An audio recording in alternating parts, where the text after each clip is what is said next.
Well, welcome to the March 27th Richmond Housing Committee meeting. Let's see, we don't have anyone from the public. Any adjustments or comments to the agenda as we have outlined tonight? I think the only thing that wasn't on the official agenda, which I mentioned in the email, was this discussion around elections for the chair and clerk. So we'll have that as other business if we can get to it tonight. Anything else? Okay. All right, February 27th meeting minutes. So this is from the meeting from last month. Any changes or adjustments from the meeting from the 27th of February? Not for me. Nope. Look good. All right, we're good with minutes.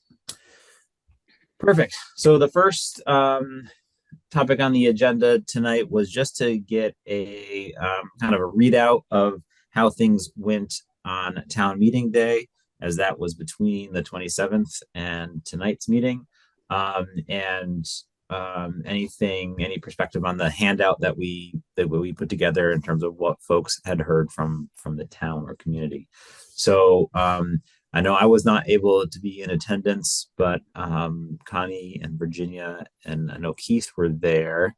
Andrew or Matt, I don't think either of you were at the town meeting day. I was there. Yeah, I was there briefly, not very long. So Connie, Virginia, would you like to give just maybe a brief update of the events that unfolded related to housing from town meeting day? Virginia, would you like to start? Well, we got into trouble from the town clerk, but we managed to stay out of jail. So that's probably a good thing because it was too closely related to an item on the agenda. And so you aren't supposed to give out things, to hand things out. Now, we could have handed them out just outside the meeting room, but it seemed easiest to just go into the meeting room and hand them out. And we got a whole bunch handed out before we were told that we weren't allowed to do that. So that was a good thing. I think we got many handed out. So that was one takeaway, that we shouldn't do that. Exactly. Even though it didn't mention Brown's Court specifically. No, but it was too close, according to Linda, and she didn't want there to be any questions about, whether things were being done correctly or not. Got it. Okay. So that's my takeaway. Connie, how about you? Yeah, I did send Linda the handout ahead of time, but everything is context dependent, including the amount of tension or tiredness going on in a space or in a person. And all in all, I learned more and was glad of that. And I didn't go to jail. So I was like, okay, it's a win. I want to avoid going to jail as much as I can. So Good idea. and the other thing is that when you hand something to someone and they look at it, sometimes they give you an immediate response. Like one person said to me, I really like Richmond exactly the way it is, and I don't want anything to change. And I'm like, got that. Got that.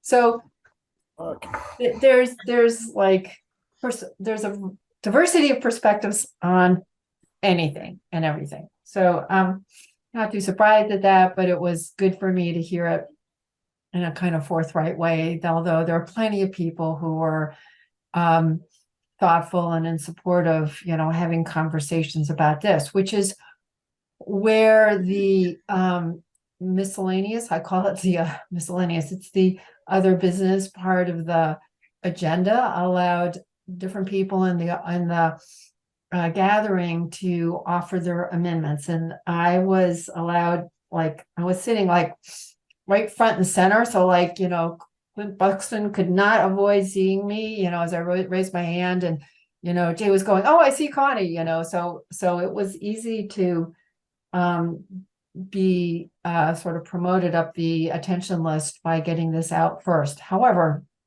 know that this part of the agenda took place after a lunch, and there was a distinct drop in attendance after lunch. So, so there's like, a balance in terms of how much of the town are we hearing from and who are we hearing from in any conversation. But there was just a little bit less of it by the time this agenda item came up.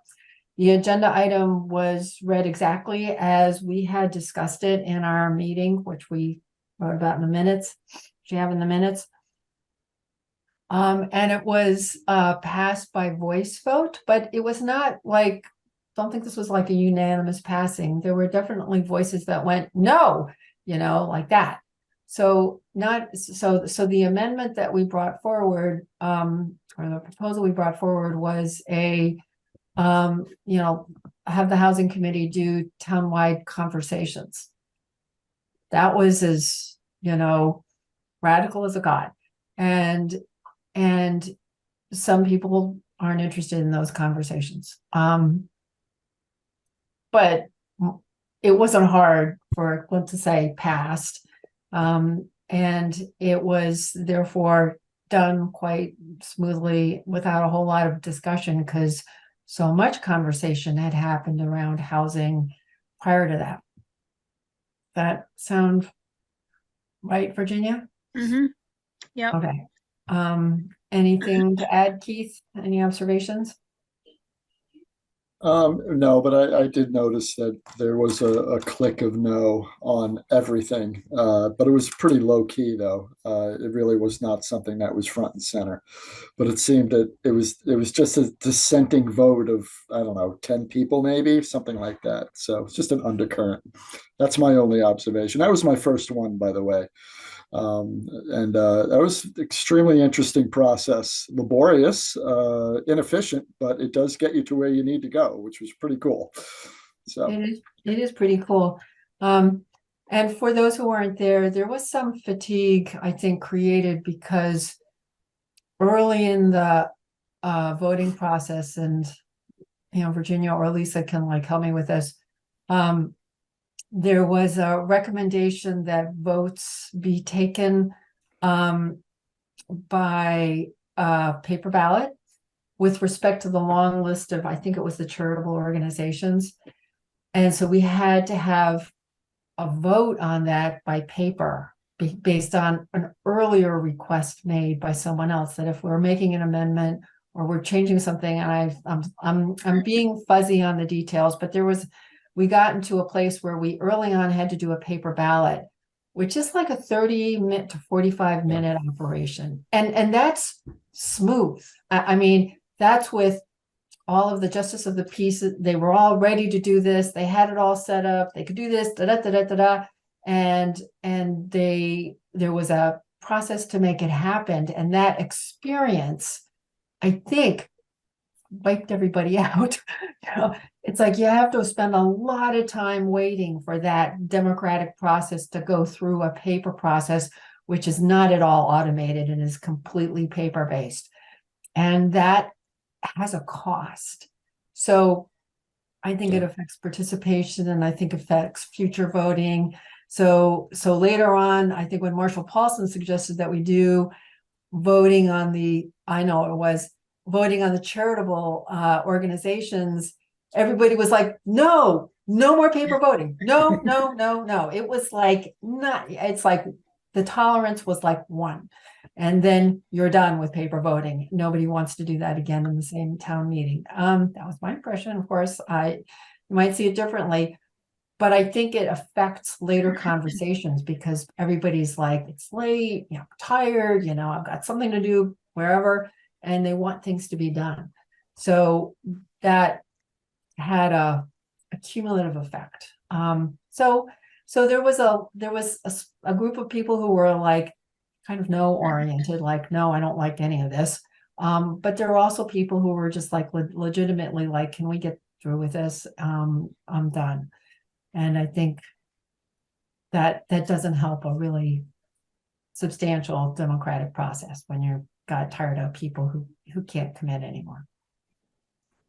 Of course, we did use the period of the paper ballot to hand out the flyers because Yeah. everybody was milling around and they had nothing to do. They had to wait for the paper ballot. So we thought many took a flyer just for something to do. Mhm. Um, Yeah, so that is that was true. good. Right. And then And after that, we got provide. scolded.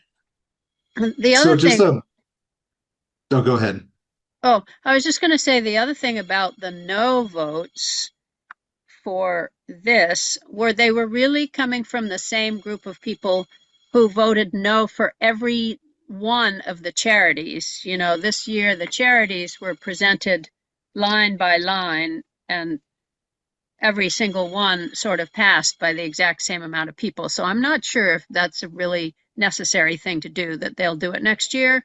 But there was always that small same group of people who didn't want any of the charities. And to me, that made sense because if, you know, you don't really want to talk about providing housing, you don't want to talk about providing money for cots, you know, you don't want to talk about money for domestic abuse or our community cares camp. You just don't want it. So to me, it was a little bit all part of the same, that same subset of folks.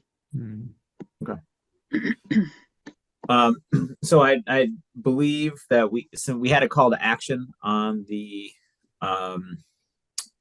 flyer. I believe last time I checked in with you, Connie, no one took us up on providing or asking for more information or wanting more participation. Do we know if those flyers are they in the town office today? In a stack if people wanted to pick them up and take them. So I think the information in there is timeless in that, you know, it's not like it was just for town meeting day per se. Yeah. I mean, I think you'd have to have read through to the end to get to that point. Sure. And probably nobody really read through the whole thing to the end. So that They might didn't? be It's great content in there. might be something to put at the beginning. I don't know. Yeah. But anyway, yeah, all the ones that were left are in Keith's office. So Great. Connie, to speak to your point there, I showed up right when that whole kind of stop in the meeting happened at the 15 minutes I was there. And I actually found it incredibly confusing because they're asking you, you know, what you're trying to vote on, and you're not like what paper ballot, you know, you wanted, right? And obviously I was showing up just for the general election issues, but I actually found it kind of confusing. I wondered how many other people were kind of there thinking this, you know, a similar thing, obviously, during that process. That's kind of when I saw Keith there as well. Anyways, just kind of a note I was thinking of. well, it was confusing because the motion that was made was that any point that was raised regarding a change in the budget would have to be voted by paper ballot. That was what we were going to vote on. And so if there was any little tiny change in the budget, it was going to have to be voted on by paper ballot. And I think even the moderator was a little bit unclear as to exactly, you know, whether that really meant that or not, whether every little single change was going to have to be voted by paper ballot. I mean, that was a motion that was approved by the people in the room. That's why we had to do it. But it was not going to be very easy to do. And thank goodness we didn't have to do it in the end for all of those charities, because they were going to have to make, according to Marshall's motion, a paper ballot that had all 9 lines differently so that you could vote yes or no for each one particular line, which would mean a huge paper ballot. People would have to vote independently on each one of these things, and then it would have to be tallied somehow. You know, people were going to have to go through and look at each line and see whether it was a yes or no for each line. So luckily, people realized that that was not a very good idea. But it was a kind of an odd thing to make a motion about to begin with, that any change to the budget, I mean, I've never seen that done before, that any change to the budget was going to have to be voted by paper ballot. Right. So, Well, and I don't think anybody really liked it in the end. So hopefully they won't do it again. Yeah. well, it sounds like pertaining to us, we have a past motion about having a discussion about housing. So that really leads into the second topic here is having some space to talk about what do we as a committee want to do for a or whatever we want to call it, housing discussion, housing summit, housing information sessions. What does that look like? And I was hoping tonight maybe we could come up with some ideas and maybe a general time frame. And if there's any folks that maybe want to kind of spearhead the organization of a summit. And I see this piece as kind of tying into kind of what we would plan for over the next few meetings, right? And put together and roll out. So I have it could be a question, but let's see where it goes.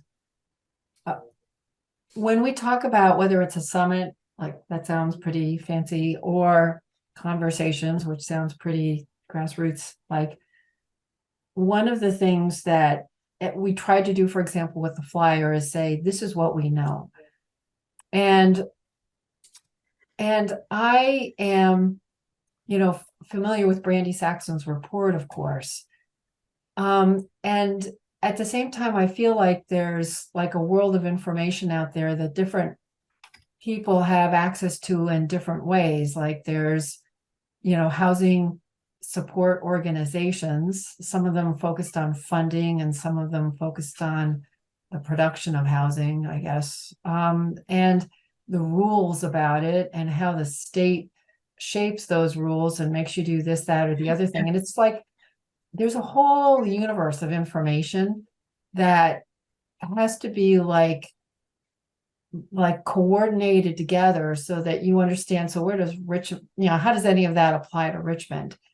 And I was wondering if in one sense this could be, and I don't want to exactly categorize it this way, but sort of a speaker series, and the series could be our meetings, we already have these times, but we could advertise them and, they're already available publicly, and connect them to different groups who have shown an interest in the different topics of housing so that people could help each other know that, that conversation that was about housing, the winter of 2024, this is part of that.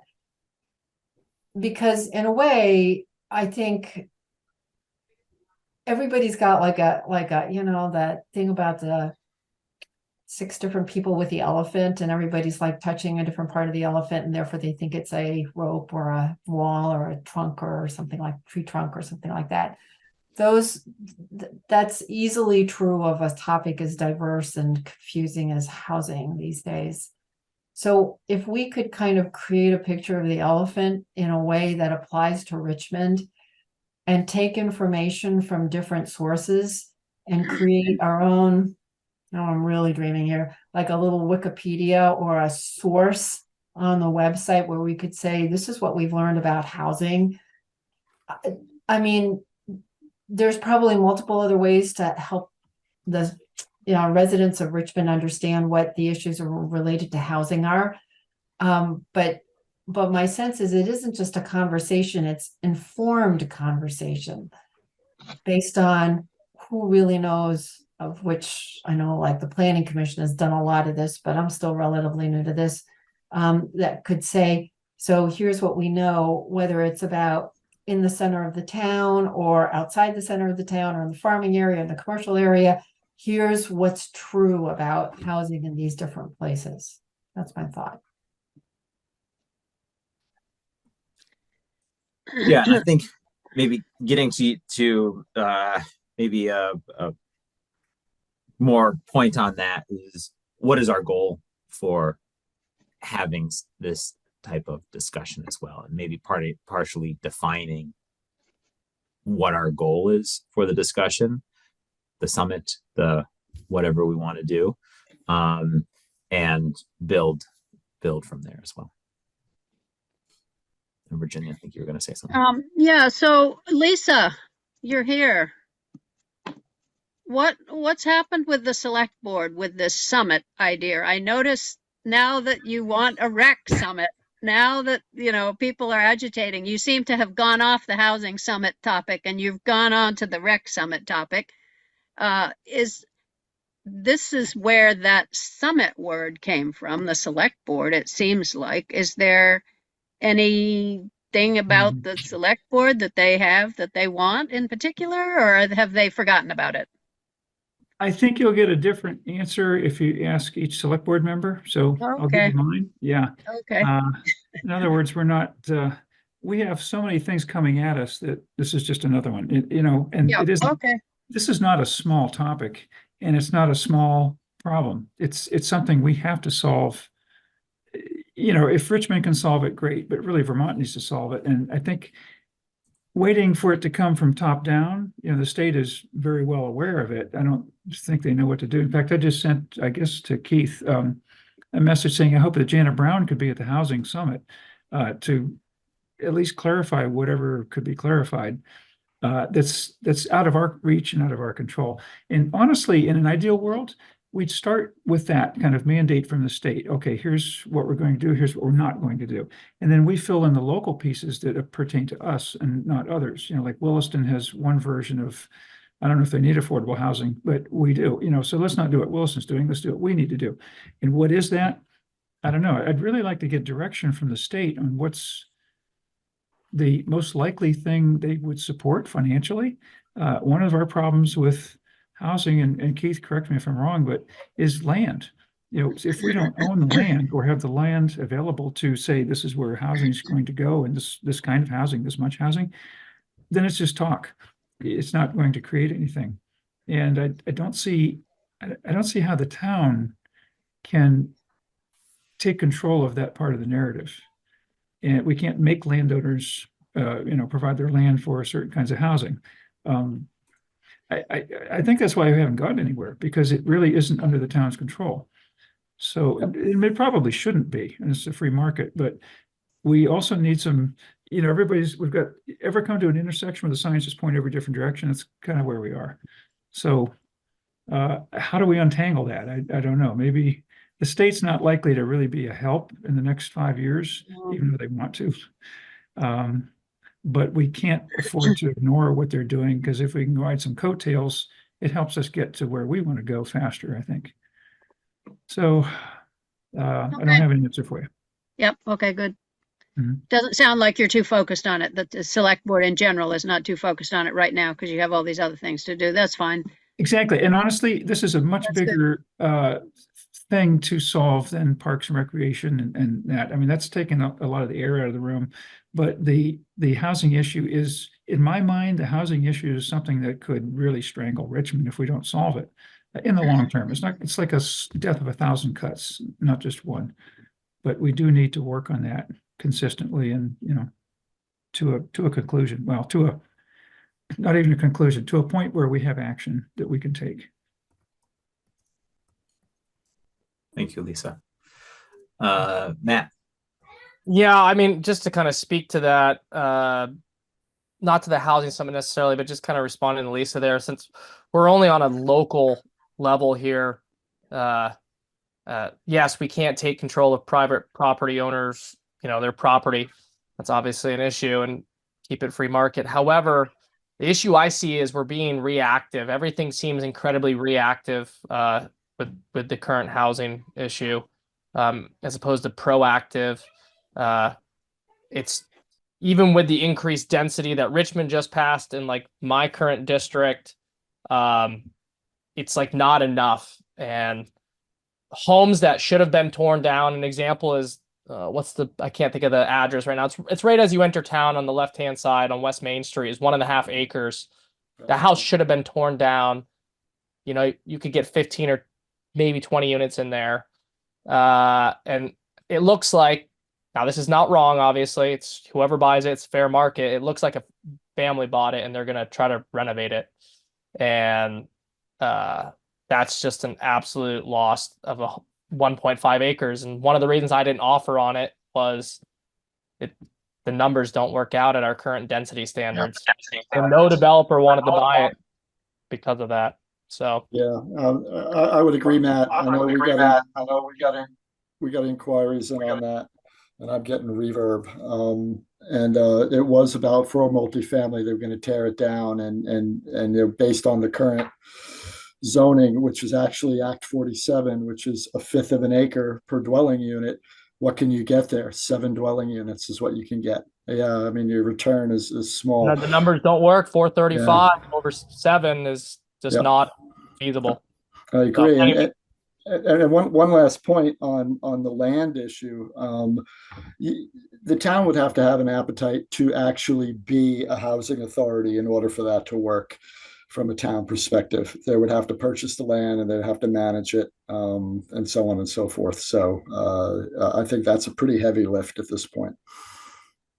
I mean this in the nicest way. I grew frustrated the last time I was on the housing committee because it was my first experience with local government, and it moves slow, which is probably good for a lot of people. You know, we don't want to be reactive to things, which is exactly why I would be a strong believer that the town, this is not the town's responsibility to Right. build housing. It's cost prohibitive for taxpayers that live here. You guys talked about at town meeting, the people that just say no all the time, they're going to be the loudest throughout. And when we have 15% of the population turn out for votes, they'll swing the ballots. So we have to find a solution where the town, in my opinion, where the town acts like the conduit for success. And the town can't go out and buy $425,000 parcels that you can put 7 lots on. So they can't be the solution. The town has to create the framework and the game plan for that dirty word, a developer, to come in and create the housing that we need. So I think my biggest question is the people that say no, how do we connect with them? I view that as what I would love to find the answer to through this committee is people that don't even want to have a conversation about it. We weren't even through Virginia's proposal. It wasn't about Brown's Court. It was, should we talk about housing? When somebody just wants to say no, that's tough. So how do we break through that point and have the town be the conduit to provide the landscape that people can thrive versus the town trying to do it and it takes 12 years. So that would be my feedback on this. The town shouldn't be highly vested in spending big dollars to buy properties. They should be helping people like Matthew and other land developers, myself, whoever wants to jump in the game, make it easy. And I like one thing I look at is water and sewer allocation, which is a whole nother meeting out there. But it's really hard to get water and sewer allocation into a new neighborhood in Richmond. There's 174 homes up Jericho Road, just beyond the school in Southview, Jericho Road, Westall, Hidden Pines, that would love to tie into water and sewer. But the vote process throughout it is brutal. So no developer wants to go down a road where there's access because to add somebody to the water grid, the current customers get to make the first choice. So if I want to add 25 units to the water grid, everybody who's a current customer can say, nope, sorry, you're out of luck. That's my understanding of it. So having those departments all work together to provide a landscape for success would make the most sense. And we just have to be a conduit, not the driver. That's my opinion on this piece. Well, So I think Andrew, what do you see as the pieces of the town being a conduit? I mean, you just mentioned one, which is the whole bizarre way that the water and sewer monetization is established in the policy. And, you know, It I would mean, be the first place I started. that would be something that, you know, that would take a lot of work to get that changed, that because the water and sewer current customers do not want to have to finance anything. And often towns are the ones that finance the water and sewer. You know, that's what would make it easy for people to tap in, is if the town said, we're going to take the water and sewer out to the gateway, for instance, or we're going to take, if if that could be funded, but under the current policy, the way the policy is organized, it can't be funded like that. So how do we go about changing that? I mean, that would be something. Anyway, what else do you see as being impediments? That is the number one impediment. And then also Act 250 at a state level. But when it comes to water and sewer, no developer really wants to take on a parcel. It could be 50 acres and it could be a half-acre density and it could be a flat land. Water and sewer becomes a massive, massive cost of infrastructure. And all that you ever hear is, you dirty developer, you trying to profit. It's like, no, I'm simply trying to make a margin in a for-profit business that provides housing. So the water and sewer piece really drives down the cost for the future homeowner, which is all of us and everybody in our community. So finding a way to pull out the red tape, which is the state's trying to do it, but coming from the state down, takes a decade. By the time anybody figures out the modifications of Act 250 that sunset in 2027, it'll be 2027 and nobody would have taken advantage of it and built out growth centers and stuff like that because it sunsets. So I could talk to Josh Arneson about trying to find a way to expand water and sewer, and the answer I got was the lost cause. Other people have tried. Nobody can succeed in doing it. And when you look at a town like Essex, they did. So I would maybe pick the brain of the folks in Essex Junction. How did you manage to alter your game plan around how new water sewer allocation is approved? Because to ask for a new development, I have to pass a vote to everybody that's a current water customer. And if they don't want to add it on, well, they vote it down.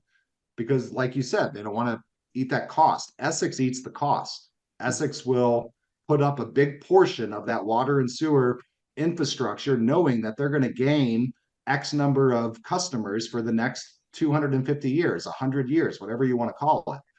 So they have vision of the future. They're not being reactive, they're being pragmatic. And being reactive leads to lost dollars. If you're reactive to a housing circumstance, they're going to try to find a Band-Aid and a Band-Aid won't fix it. So outside water, sewer, density is critical. It's tough in Richmond for sure, because we're inhibited by a mountain and a river and trees. But anytime the Hillview project that's going on right now with the Avonda family, it's like pulling teeth for them to get 6 or 7 units over there, and they're doing everything conforming. Nobody wants to come here to develop land. No developer I know is like, yeah, Richmond, that's awesome. They're terrified because they're afraid that they're going to be painted as a bad person, and all they're trying to do is make money. Like, that's what all of us try to do in our lives, I would think, is create a profit stream for our family. So finding a way to also alter the conversation around developer being a bad word. Maybe when people throw shade at developers on Front Porch Forum, recognize that all they're doing, helping educate the public. Maybe education is a major factor of this committee, and finding a way to educate the public of what a developer actually does and how the town can work with the developer to provide the right, if the community wants to participate and provide the right, like Browns Court's a loaded subject for sure. I bet we could have our cake and eat it too. I bet we could have ball fields there with a really cool concession stand and a really nice 12-unit affordable housing property. I bet it could work. I don't know all the logistics. I'd be shocked if it couldn't. So I think I was just saying, I think just to bring the conversation full circle, like that is one of the charges of this committee is around like education piece, right? So, starting this piece of the conversation around having that housing discussion, right, is, what do we want that to look like? As Connie mentioned, like bringing in some outside experts, but also making it a discussion that people are drawn to participate in. And I think maybe if we had a discussion that said, what does a developer actually do? It might not get a lot of attendance, but how do you bring that into the conversation, right? Agreed.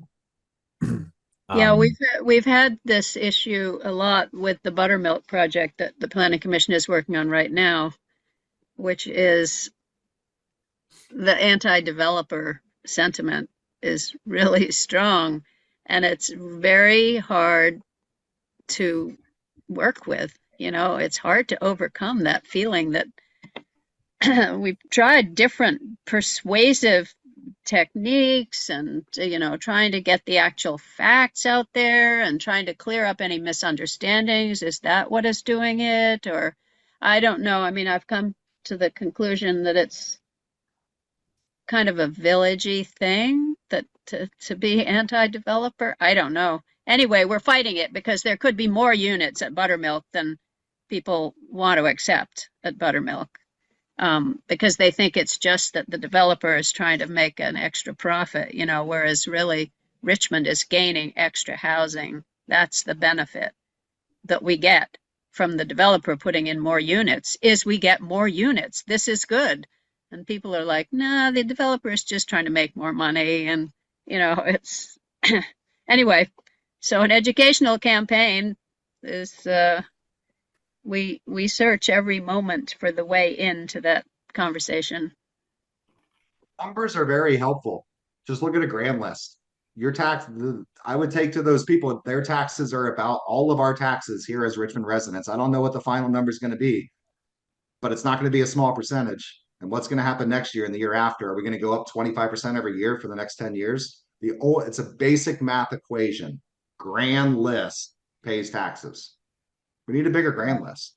I don't know if there's another answer to it really, unless we all want to fire a bunch of people or pay 25% more in taxes every single year. Mhm. Yeah, without getting on the exact numbers there, it's pervasive, the sentiment in this town. And I would say, you're just building the house that I'm building in my backyard right now. I've had 3 people kind of walk by and say, wow, they're really letting you build that here? Or wow, this is one house, right, in my backyard.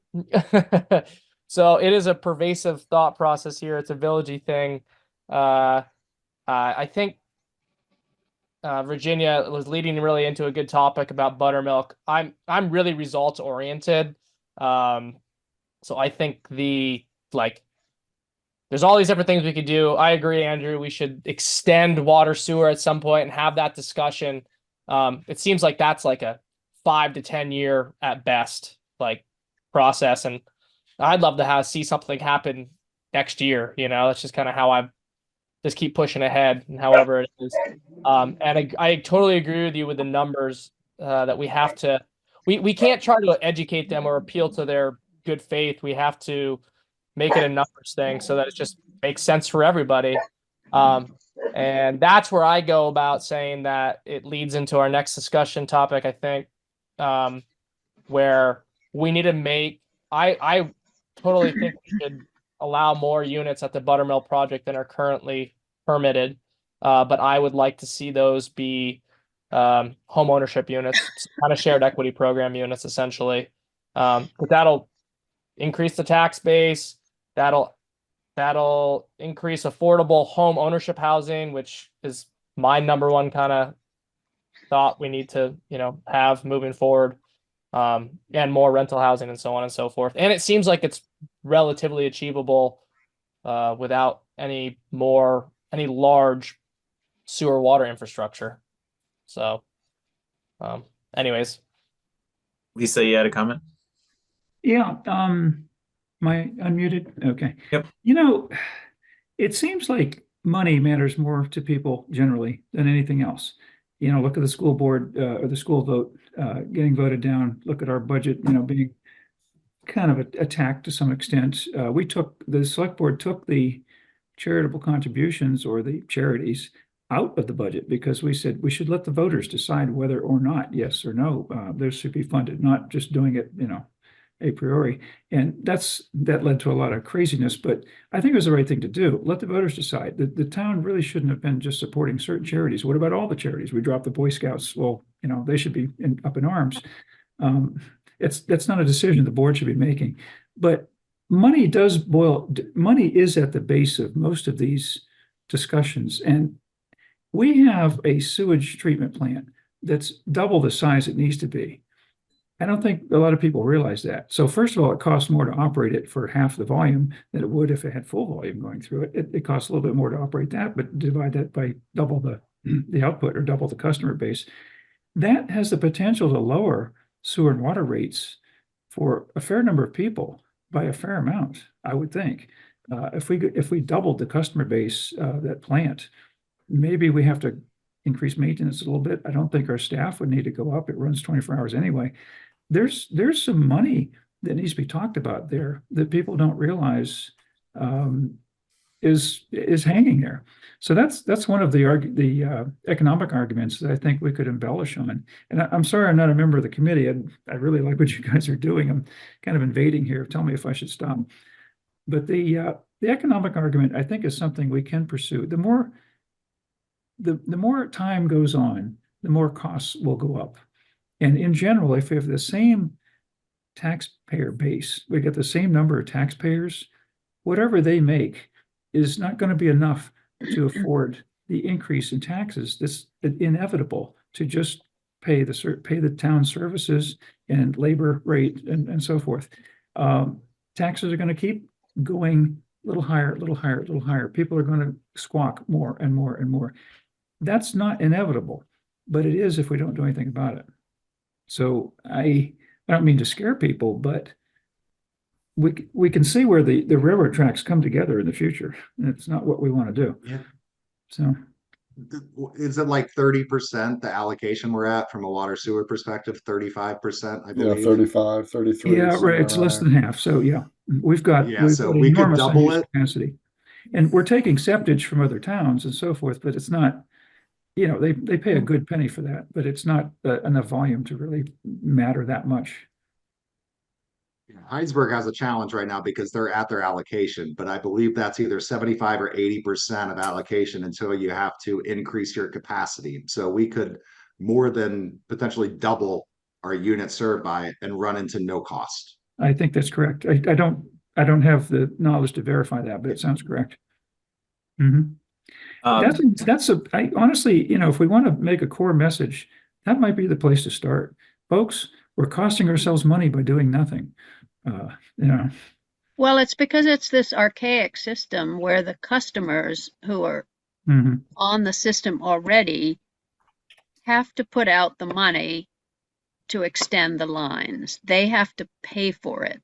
The town cannot pay for it. It belongs to the water and sewers customers, and they don't want to put out any money in advance, even though they are told their rates will go down. If you extend the system, their rates will go down. So there has to be a way into that somehow. I mean, but that's through the Water and Sewer Commission, and maybe it's having a fund, like we have this conservation fund, generates $80,000 a year. Over time, that adds up. Shouldn't we have maybe a water and sewer fund or something? Or a housing fund for that matter, but a water and sewer extension fund that adds a penny on the tax rate. I don't know, but there's, clearly that is a situation that is not good for us to have. And it's already failed the gateway test. Right, again. So that's out. No housing out there. So anyway. Okay, I guess that's a little off topic, but I'll ask a couple of the sewer and water commissioners, what can be done about that? I mean, it can't be. Yeah, well, mostly they don't know what can be done about it because, they turn over all the time. They really have no idea how the whole thing works. The water and sewer commissioners, they're on it for a year or two, and they just say, this is the way it is. Like Josh, this is the way it is. You can't do anything about it. But, it would take a real champion, a real passion-driven person, I think, to get into that system. Okay. Andrew's volunteering. I saw that. We got witnesses. I have a So before I get to you, Matt, I just want to be cognizant of time here. We're about 45 minutes and a number of agenda items left to get to. What would be the best way? So we have this idea. I think there's some ideas that I've heard around a potential conversation in town, right? Bringing in that piece of cost, the cost piece. But is this something maybe it's more simple? As Connie mentioned, I could see maybe we have a series of 2 or 3 events that both is bringing in maybe some folks from Champlain Housing Trust or somebody to talk about ADUs or somebody to talk about shared equity and have a series of events that are maybe of interest to folks in the town. I think we need to have those events be something that would, if we want to do this, that would like draw people to want to participate in the discussion. So like a what's in it for them type scenario. But is this something that we want to sponsor and do, and maybe just getting on that topic, like what could this potentially look like for us? So I don't think I've got an answer to your question exactly, Mark. But I wondered if it would be helpful to do two things.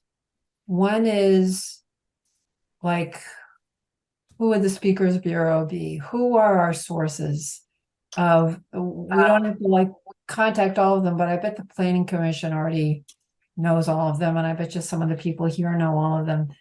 Who are the different kinds of, authorities that we could ask questions of that would help us answer questions without necessarily making one person be the, wizard that brings it all together, or the champion that brings it all together. Can we, so one question I have is, can we create like an inventory of who are the different authorities and this is the kind of thing I'm really happy to do. I like trying to figure out who knows what about what, and then organize how would we get the information needed and share it.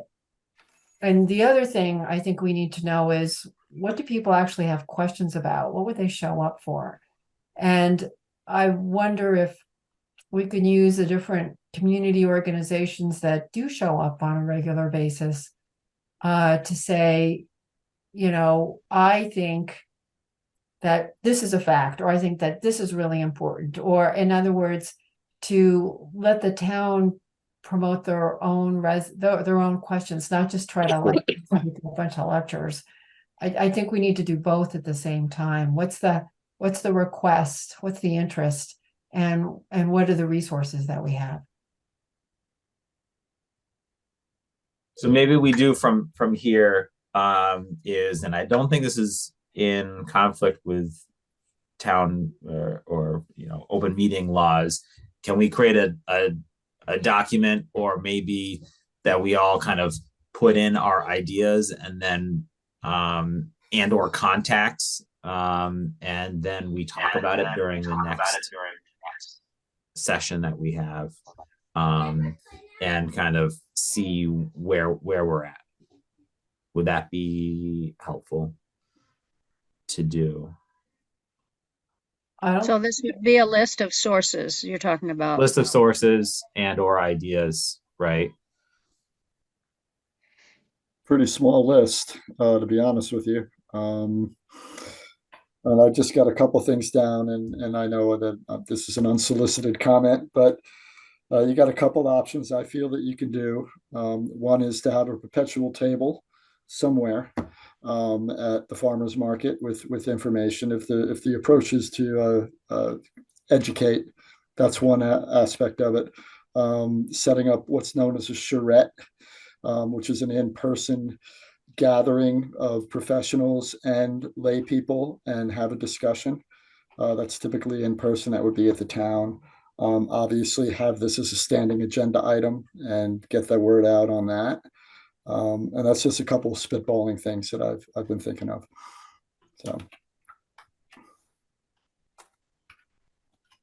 I know that Fran Thomas talked about a previous charrette a while ago, and she was unhappy because nothing ever came of it. So in a way, I think of Fran as a resource.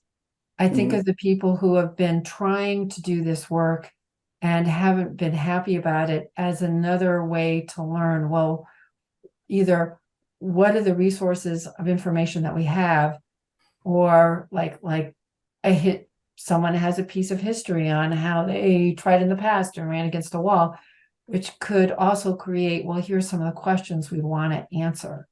So my response to Mark's question is yes, I think we could create a Google document, or I think the people here know a lot to be able to start such a document, and we can build it over time and kind of create our own, like a little, how do we add to this? What do we learn? What do we know? And then get to how do we share this in a good way or in good ways, like a farmer's market table. We've done that in the past and was well received. It's just needs to be maintained if it's going to be a one avenue of helping people have conversations. Okay. So my vote on that is yes, Mark.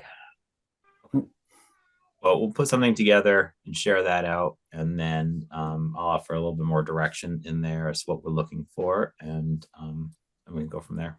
Bring that up in the next meeting.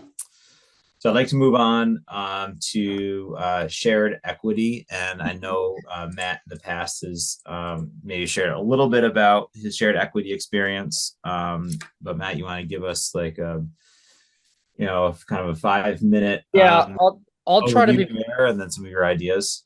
So I'll try to be pretty quick with it. I actually shared an email with Mark. I may actually just give me 1 second, pull that up. Yeah, it was eye-opening, Matt. I should have had that open already. Sorry, I was just thinking about other stuff there. Yeah,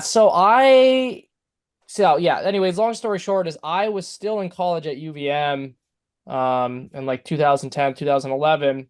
But I got a job there full time while I was in college. So I was able to finish my degree, pay for it, so on and so forth.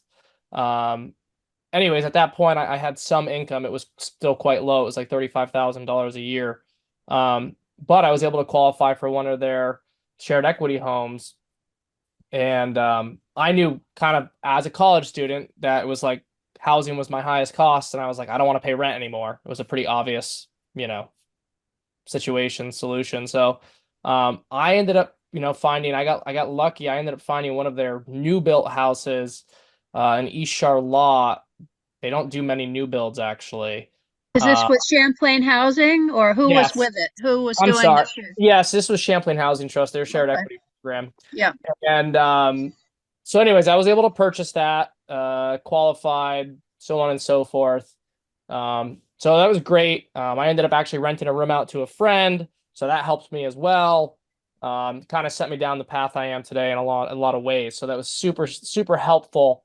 The pitfalls of this program, in my opinion, were so CHT keeps, the numbers might have changed now. This is going on almost 10 years ago now for me. They keep 65% of the net increase in equity when you sell the home, and you get 35%. They determine through an independent appraiser what that value is. It seems to me that, for example, in my case, I think I purchased a home for $240,000 and ended up selling for $265,000. So $25,000 was the net increase in equity at that time. They kept 65% of that, and I got 35% of it. So that really kind of stuck with me, because I said, I got really lucky here, because this was a brand new house, so it didn't need any maintenance. But as soon as you start figuring out what an average home needs maintenance, and you should kind of do something called a CapEx fund, which is like 10% a year, whatever your gross costs are, your mortgage essentially is a good way to do it. So you should be allocating that every year. Anyways, I was like, wow, that would, a lot of their homes are actually older in their portfolio. That would leave you with like a net negative in some ways, in some situations. So I didn't like that. I think that number's too high. You can't, you have no determination in who the next person might be. You had to pay a fee every month just to be part of the program, even though you might not know what you're getting for the program. So again, I think it's a good idea. And I think a lot of ways it was super helpful for me. I think for a lot of people, it has a lot of pitfalls. I went through a lot of their houses before I bought the one in Charlotte. and a lot of them were older and run down because the owners had no incentive to maintain them. One, when you're not making a lot of money, it's hard to afford to maintain a home. Two, if you're going to sell it and you're not getting any of that equity increase, you're going to be hard up. So I really like the idea. I think it could be implemented better, especially on a smaller scale. One of my biggest issues with CHT, kind of actually long term now, I have some serious issues with them, is they have just kind of grown their bureaucracy. Their staff levels are quite large, and and we've created a lot of rental housing with them, which seems kind of counterintuitive to have a public instrumentality kind of doing that. So anyways, that's just kind of my thoughts on that. Yeah, I had researched a little bit into that before tonight, and it's actually up to 75% now, is what their take is on it. And I know of the area, I was a ZA in Charlotte, and you're probably talking about Albert's Way. That was their premier development there. I know that. And there was a lot of problems, but it was a home, I mean, I think that's really the bottom line, that we're talking about here. So. And I will say this, I should have said this. It does fix your cost in a lot of ways, right? Yeah. Your rent is not going to increase. Your taxes may increase. That happens everywhere.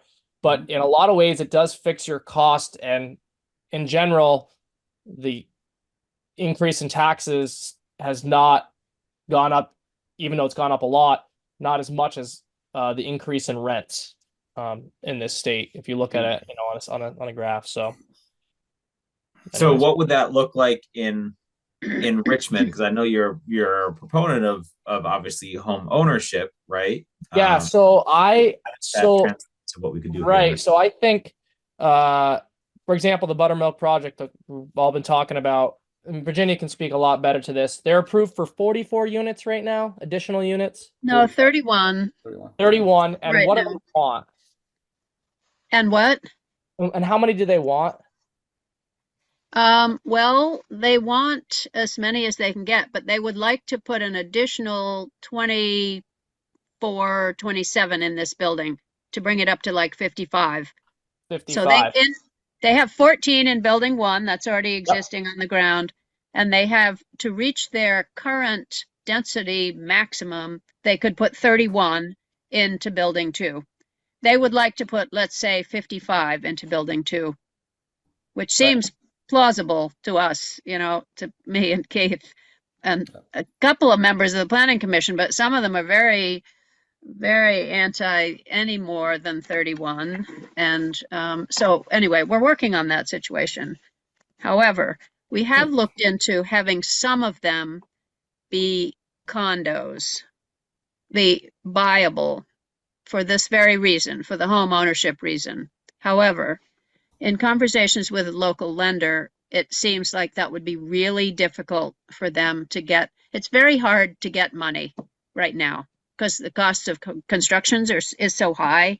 So Correct. for a building like Buttermilk, any conditions that we put on that make it more difficult to get money, that make it less likely to be a long-term economic asset to the bank, anything that we put on, like some of them have to be condos and some of them are rentals, they don't like that because it adds complexity.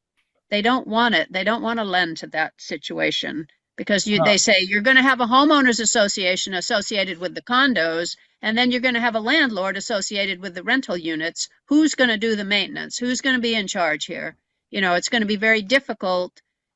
The developer doesn't want it because they don't want to work with another party. They think it's going to be very difficult also. So everybody seems to think that there's way too much complexity involved in having some of them be home ownership.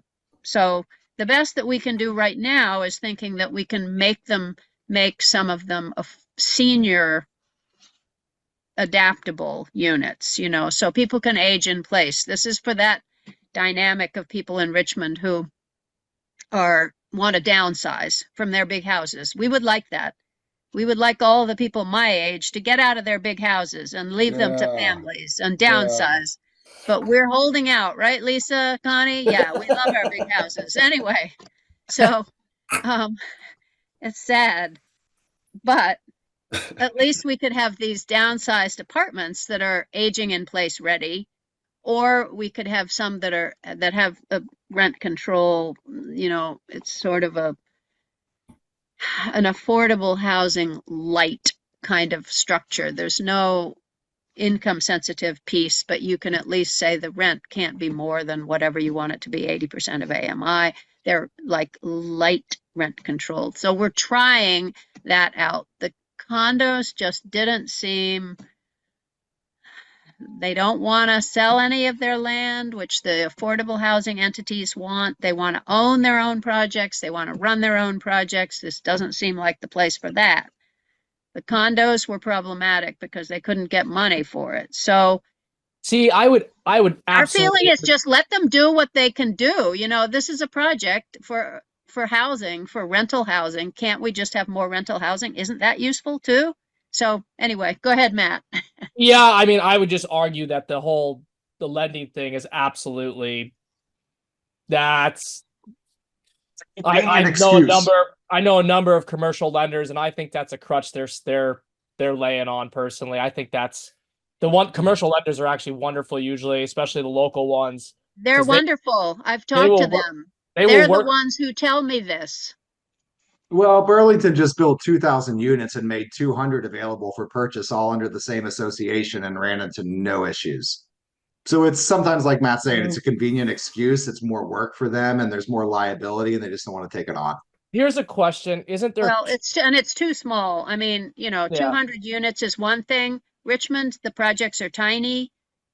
The cost of construction makes it so you almost can't make it worthwhile to even do it with this small number of units. So, you Yeah, know, I I agree. trust the local lender that I've been talking to. He's a very experienced local lender. He kind of knows what he's talking about. So Yeah. I think there's concerns there.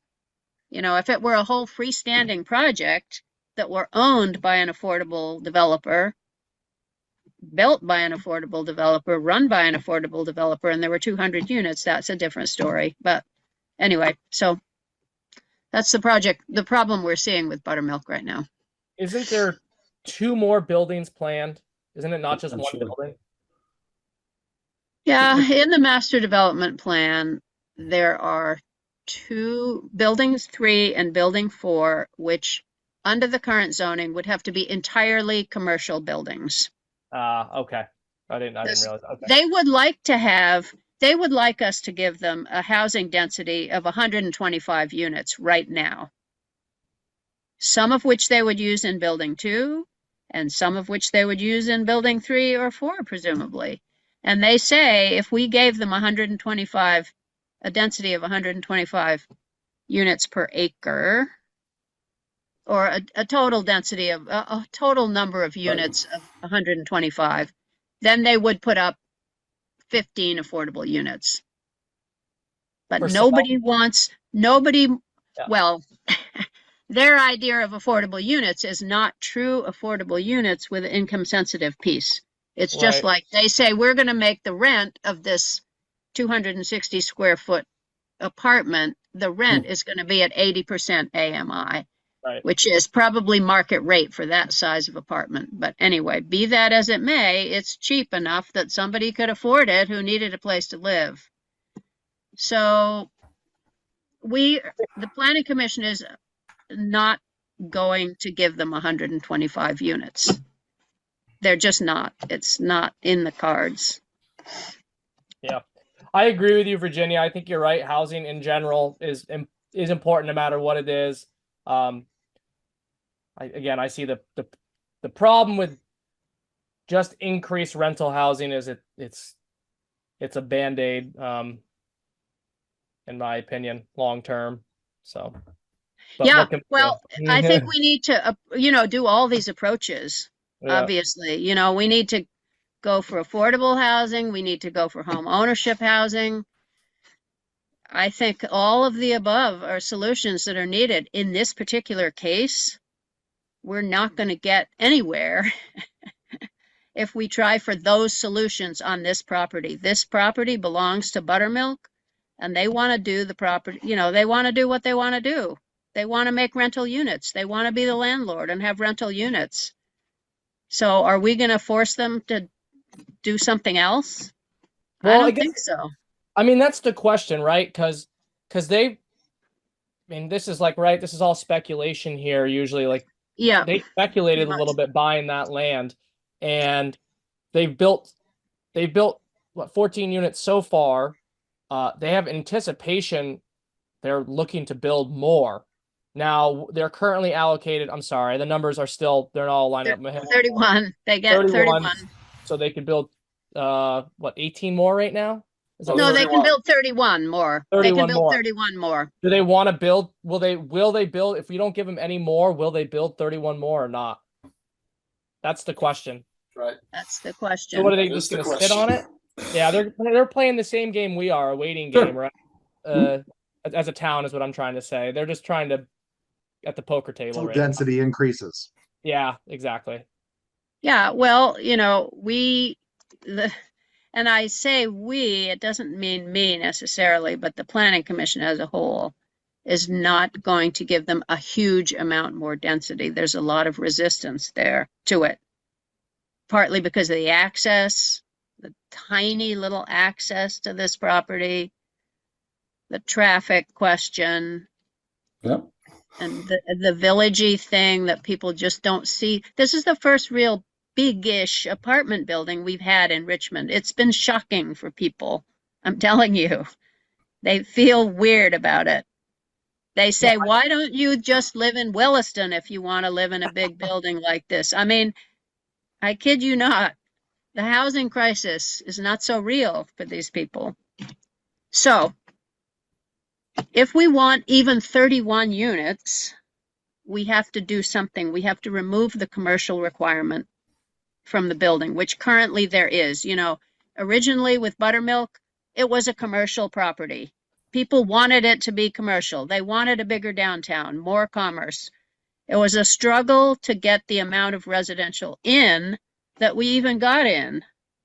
The amount of like 40% residential, then, 50% residential. There's no way that they can get money with one floor of commercial required, which is going to remain empty because there's so much excess commercial space right now. In Williston alone, there's 219,000 square feet of empty commercial space. In Richmond, there's empty commercial space. They're not going to get money if the commercial requirement is there. We need to remove the commercial requirement. We think we can get away with doing that and let them pretty much fill it with residences. So we'll give them a little bit more, enough more residences to fill up that space. But that's pretty much as far as we can see the Planning Commission going here. And if we could get them an additional, on top of the 31, another 20, to us, that seems like that would be progress. That would be good. That would be, useful. At least we'd have a little more rental housing that was relatively affordable because they're small. It's market rate. They can do what they want with their property. This is the development they want to make, and we get something out of it. Believe me, that in and of itself, that simple goal is very difficult. In 8 months. I'm not kidding. So anyway, I would love to see some of these other things like shared equity, and by the way, there are other people besides Champlain Housing who do shared equity. There's Habitat for Humanity. There's, a couple of others that operate in northwestern Vermont, but they are limited, the number of shared equity providers. Champlain Housing Trust just got a whole bunch of money from VHFA for different kinds of shared equity projects. So they're not, they're probably still your best bet, whatever the problems are with it. Am I not the recipient of what's her Mackenzie Scott's 20 million bucks? Isn't there a big sum of money coming to Vermont there? To Champlain Housing. Yeah. Yeah, okay. Yeah. So, I mean, Matt, correct me if I'm wrong. coming back to our original topic piece, it sounds like your experience with the shared equity was okay based on your timing, but kind of a racket, and it produced poorly maintained properties because the owner of that shared equity had zero financial motivation to improve or maintain the property because they won't reap the benefits. Is that right? Yeah, I mean, in my opinion, it's in some ways a modern form of sharecropping. And some maybe you can get lucky. I got lucky / the timing just worked out in my life, fortunately. But you know, that's my opinion about that situation, really. Yeah, it feels like just from the concept of home ownership, the power of home ownership is the equity that you gain over a period of time. And it feels like it's just kind of like renting your own home is what it kind of sounds like. And I am not educated well enough on it, but Well, it seems like you do gain the equity, right? Like we can all agree with this. You are gaining equity in the fact that you are paying down your mortgage as opposed to paying down somebody else's rent. So there's no bones about it there. That is a benefit in and of itself. But Can you get the 25%? And if if the cost goes up from $240 to $440,000, that's right. Yeah. I mean, maybe if I held it if I had kept it until This year. this year, it'd be I'd make it $50,000, whatever. You know what I mean? You still have to find housing though. I mean, Yeah. you still have to find housing. Yeah, exactly. Yeah. It's vicious. I'm all for Virginia, though. I'm really all for give them, I think, what's realistic. The commercial space issue is actually it's becoming a really nationwide problem. I'm not sure if you guys kind of pay attention. There's a lot of mortgage-backed securities that are starting to see serious defaults. It looks like the commercial stuff could potentially head us into an 08 again, if it's not headed off. Anyways. Yep. And this commercial lender that I was talking to that I trust, he has a property in Burlington that is a commercial property that he cannot rent. And he thought of converting it to residential because they're all about that in Burlington. And it is not cost effective because the cost of construction is so high. It is not even cost effective for him to convert it to residential. He's stuck with this property that, it's like, this is a horrible situation. This is horrible. Yeah. So anyway, we would like to get Buttermilk just going on their thing and just do it, you know. So moving on to the next topic there is around some affordable housing definitions. I know Keith had a moment during our last meeting to talk about the worksheet that he had put together. Do you want to revisit that at all, Keith, or that additional document that you had shared with me? Yeah, I wasn't planning on doing that. I think that I could pull it up. I could figure that out. Or should we table that and move on to just elections for knowing the time that we have left? Unless there's something you want to. Yeah, that would probably be a little bit more cleaner. We could put that on as an agenda item next time around, or be part of that document that we're talking about. Also, that document's not a complete document. That's a draft basically, but it was the first stab. And Andrew, I'll get that out to you. I don't think you got a hold of that one, but I'll resend it to the whole committee at this point. So I guess elections, and Keith, I didn't chat with you. How does this work? Well, Virginia is an expert at this. Virginia the expert on this. Somebody puts forth a name for chair, potentially vice chair, and for somebody to take the minutes, or the clerk. So anyone can nominate anyone or themselves. So I'll nominate Mark to continue to be the chair of this committee. And so we need a second. Second. My second. Okay. No one wants to nominate themselves? Well, so now we can have, are there any other nominations? First of all, Mark, you have to agree that you would be willing to do this if you got elected. Yes, I'd be willing to do this for probably one more term here. Okay. So does anyone else want the job? Or does anyone want to nominate anybody else? Okay, hearing none. Shall we vote on whether Mark should be the chair? All in favor? Say aye. Aye. Aye. Okay, Mark, you're in. Okay. So now we Yep, can do funny. clerk. We can do clerk. We should, somebody should nominate Connie to be clerk again, or somebody else. Anybody want to do that? I will nominate Connie. I'll second it. Connie, I hope you're writing this down. Yes. Right, Yes. Connie, are you willing to do this? Yes. Does anybody else want to nominate anybody else? Or want the job? No. Okay, hearing none, shall we vote on whether to elect Connie as clerk? All in favor should say aye. Aye. Aye. All right, Connie, you're it. And Works then for me. if we want to have a vice chair, that's in case Mark can't be here for some reason. So somebody to run the meeting. So, you know, does anybody want to be the vice chair? Matt, you look like a good vice chair Oh candidate. boy. Sure. Truth be told, I love taking part of these discussions. I'm just in my personal life at a kind of maximum of what I can kind of output with what we have going on. So sure, Yeah. I do it. Not sure what I know what I'm doing, We'll but hold your hand. Don't worry about there it. we We'll go. hold your Let's hand. count on That's Mark good. showing up. Right, we'll count on Mark showing up. that's right. So Make sure I Is have dinner there- beforehand and I'll be good. is there a Exactly. second? A I'll second to the, second. okay, Connie seconds the nomination of Matt. Does anybody Who's- else want to Who do this? nominated? Wait, who did the nomination? I missed that. I think Did Virginia. I know? I think think I Virginia- nominated. Yeah. Virginia Matt did?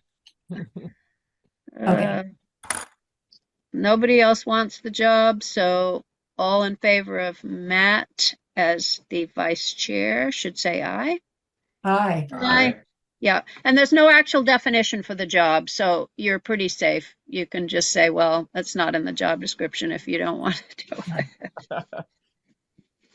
Right. So- Okay. Well, one question I had. Oh, sorry. ahead. One question I had. Agenda items, since it's fresh on my mind right now. Should we talk about them quick ones for next meeting or email? I'd love the discussion further because Andrew hit on a point about water sewer. We're not the water sewer commission. We're the housing committee. However, it seems like things get locked in a bureaucracy in committees and commissions and so on and so forth. And it seems like it would be a really good agenda item because we're kind of directly related. Housing is directly related to water and sewer in a lot of ways. And Virginia brought up the point about how the current system of extending it works.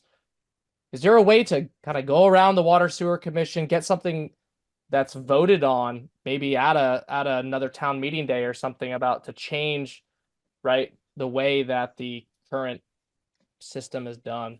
Now, I know I this is think the incredibly water vague. sewer people have to vote on it, not anybody else in the town. Correct me if I'm wrong, but it's the people that are on the grid, correct? So vote on what?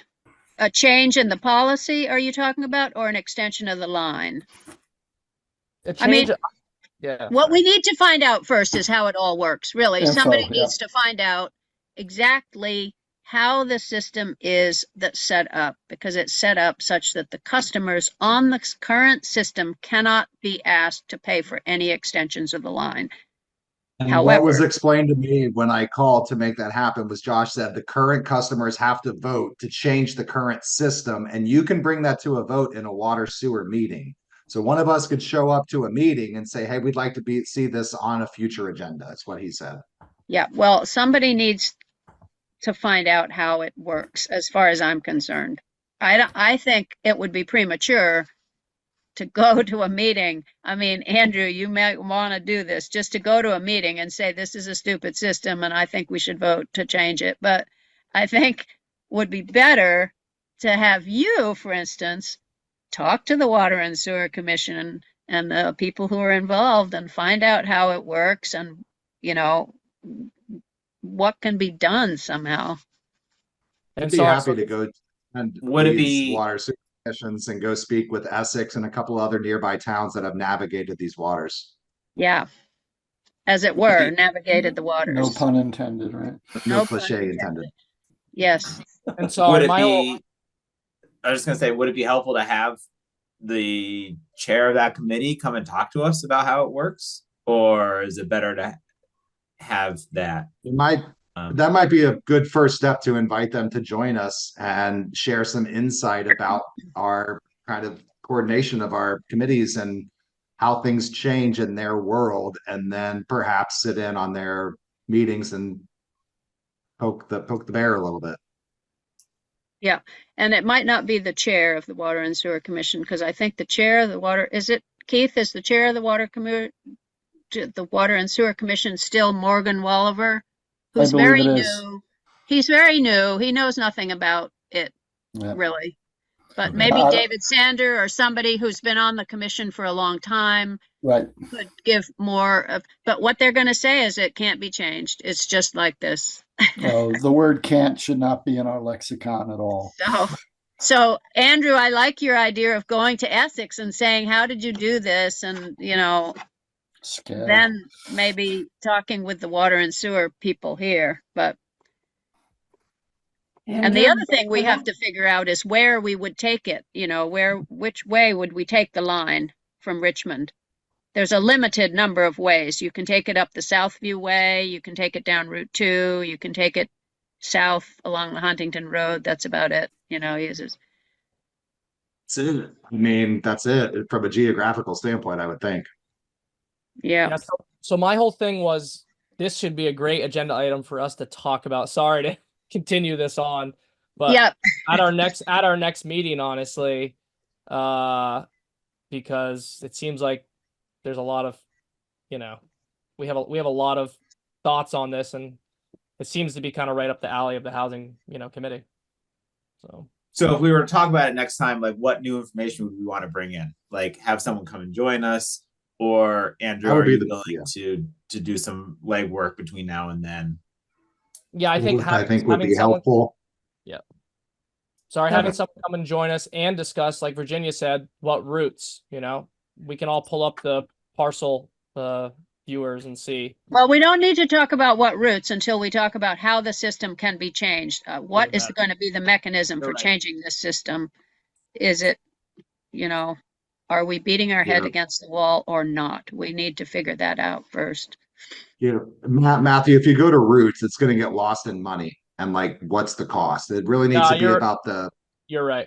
the mechanisms of change, the levers of change, and how can those be triggered? It's a policy right now, and what exactly is the policy dependent upon, is anyway. So who can take the lead on reaching out to the Essex Water Sewer Commission or whatever it's called there? I'm happy to. I have contacts in Essex and Heinsberg, and a couple other local communities through water sewer commissions. So I'm happy to take that lead. Okay, and I want to interject that our next meeting is Wednesday, April 24th. And I, your newly elected clerk, will not be there because I'll be in the Netherlands on a family vacation. And I am not joining from 6 hours in a different time zone. So so someone else will need to take minutes. I will catch up with you later. we will manage. Morning, Connie. We will manage. I know you will. And I wish I could be there because I think this is like important stuff. In the meantime, I'll watch for Mark's Google Doc. And hopefully we'll get to start putting together an inventory of our resources and possible questions. And it sounds like ahead. David Sander was maybe a possible invitee. Does anyone have a connection with him to entice him to join? Yeah, I can ask who. It's either Bard or David. They're the only people who've been long enough on that commission. Although maybe it would be better to ask one of the newer people. I don't know, who are not embedded in the system quite so much. But maybe I can figure out somebody and reach out to the Water and Sewer Commission and tell them that we need to talk to them. Yeah, so it's Morgan, Aaron Farr, Bart Hill, Jay Fuhr, and David Sander. That's the commission. Yeah. Maybe Jay. He's usually willing to join. And Keith, when are their meetings? Is it the first Tuesday? It is the first and third Monday. It's They meet typically before the before select board. Yeah. Right before the select board, they meet. Lisa, you had a quick comment there. You're on mute. Yeah, I was just thinking, even as this is going on, maybe we should get an opinion from our attorney, the town attorney. We should go through Josh for that, just on what the can anything be changed? From a legal perspective, is there a mechanism that's already written into the law to change the type of structure of the water authority or the voting structure of the water authority or something? I guess to know where the strong and weak points are of the structure of the organization would be an attorney's field, I think. Just a thought.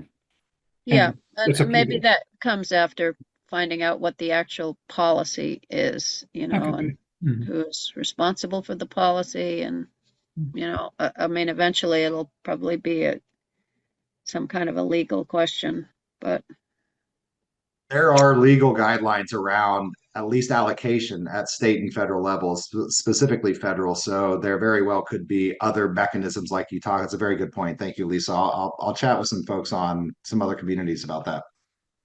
sounds good. All right. Well, it sounds like we have an agenda for next meeting. Thank you all. Any final comments before we wrap? Yeah, at some point I would like to get both Andrew and Matt to say what they think we should do, whether it should be primarily educational, whether they want to get on with something and do it. I mean, I would like to know that we're not, because it's just been Mark and Connie and I for several years, and so we kind of know what each other think, and we're too few of us to actually get anything done. So I would like to hear from Matt and Andrew next time, maybe, what you really think this committee can do and what it should do. I'd love to hear that. Yeah, absolutely. I was kind of been thinking about that for a little while, actually. We kind of where we need to steer that. So I'd talk about it. It's pretty late now. I know we're going past, so if we want to just talk about that next meeting time, some future meeting, not even next meeting, but some future meeting, just so that we don't just lose the momentum of having some extra members on this committee, which is so good. So Never short of opinions, and I don't think Matthew is either. good. Excellent. Excellent. I have to go. All right. Well, we'll conclude the meeting. Thank you all. Yes. Thank you. Have a good night. Thanks. Meeting Bye-bye. stands adjourned. Sounds good. Bye.